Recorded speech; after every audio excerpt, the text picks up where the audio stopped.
হঠাৎই একের পর এক রকেটের আঘাতে কাঁপছে পুরো অঞ্চল।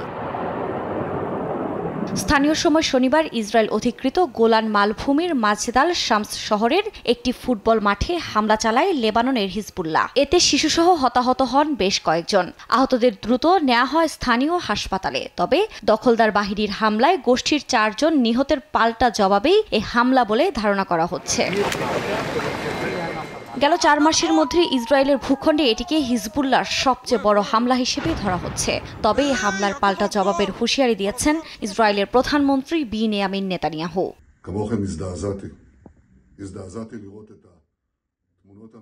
হিজবুল্লাহর হত্যাকাণ্ডে আমি অবাক হয়েছি।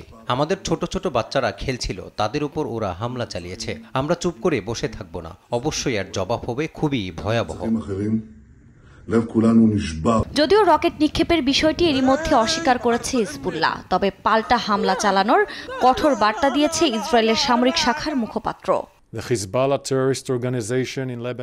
তারা বিশ্বের কাছে মিথ্যা বলছে এবং দাবি করেছে যে তারা এই হামলা চালায়নি। এটি একটি মিথ্যা। আমরা নিশ্চিত করতে পারি যে হিজবুল্লাহ এর সঙ্গে জড়িত। আমরা তাদের ছেড়ে দেব না, উপযুক্ত জবাব দেবই।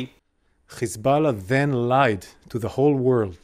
গাজায় আগ্রাসন শুরুর পর থেকেই ফিলিস্তিনিদের সঙ্গে সংহতি প্রকাশ করে ইসরায়েলে হামলা শুরু করে হিজবুল্লাহ। এরপর থেকেই দুপক্ষের পাল্টাপাল্টি হামলায় তিক্ততা আরও চরমে পৌঁছায়। গণমাধ্যমের বরাতে জানা যায়, গোলান হাইটসের 4টি গ্রামের মধ্যে মাজদাল শামস একটি। 1981 সালে সিরিয়ার গোলান মালভূমির অধিভুক্ত করার সময় তাদের ইসরায়েলি নাগরিকত্বের প্রস্তাব দেওয়া হলেও ফিরিয়ে দেয় তারা। এতে ইসরায়েলে পড়াশোনা ও কাজ করতে পারলেও ভোটের অধিকার নেই এখানকার বাসিন্দাদের।